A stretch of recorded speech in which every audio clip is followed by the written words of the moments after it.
Pictures up, pictures up. Let's kill some Kaiju. Rolling. Sounds fake. There we go, shooting. And action!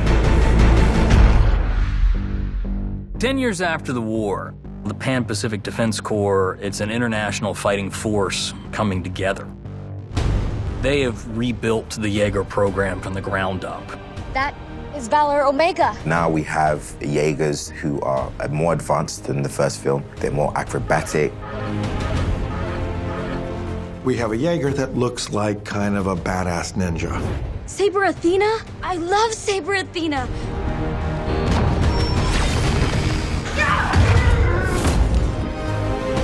What you don't have is different nationality Jaegers. I wanted to make it a world Jaeger fighting force. It doesn't matter who your parents are, who believed in you and who didn't. We are a family now. Jaeger pilots, do you understand? Yes, sir! Now help me save the world.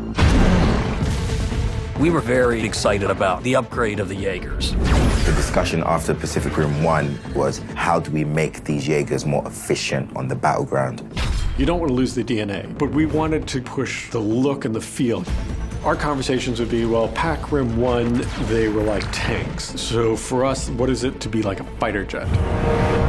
The tricky thing with Pacific Rim is you have these giant, 260 feet tall Jaegers. You want to convey the mass and the weight, but you still need them to move fast enough so the action isn't like it's slow motion. It's a very tough balancing act for the visual effects department.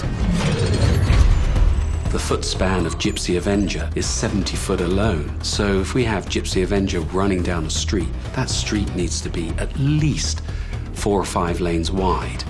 So there's a kind of challenge between action and reality.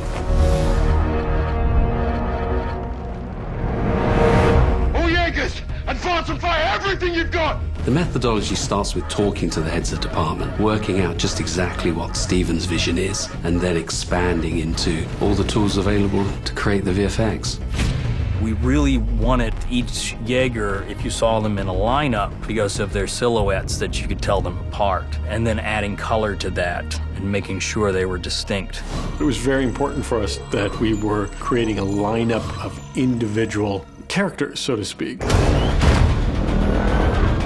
When designing Gypsy Avenger, the flagship of the fleet, I kept talking about the Starship Enterprise, something just awe-inspiring. You pilot Gypsy Avenger? But also make this a much more advanced, sleeker Jaeger.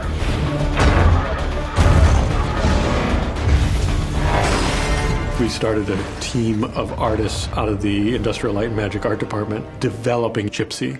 For a while, it was called Gypsy Danger 2.0, but it's a little hard for a character to say, you know, get to Gypsy 2.0. Steven wanted a much more clean look and have the technology evolve.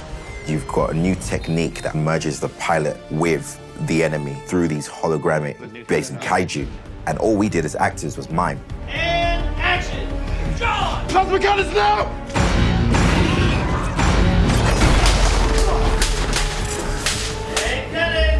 Love it. Okay, you gotta get outside. I'm a huge sci-fi nerd, so to walk into the actual world and see the detail and feel the actual energy on set is amazing. I mean, you walk into a Jaeger and you're in a Jaeger. You feel like you're there, you're piloting a robot. Here we go, we're gonna do it the first time in the suits. I'm a little nervous for him. I think it was really challenging because for Levi and I'm like half his size. So like, especially when we're running on the treadmill, like my treadmill has to be slower than his. Ready, here we go, ready, and action! Saber Athena, Guardian Bravo coming to assist. Activating our grip.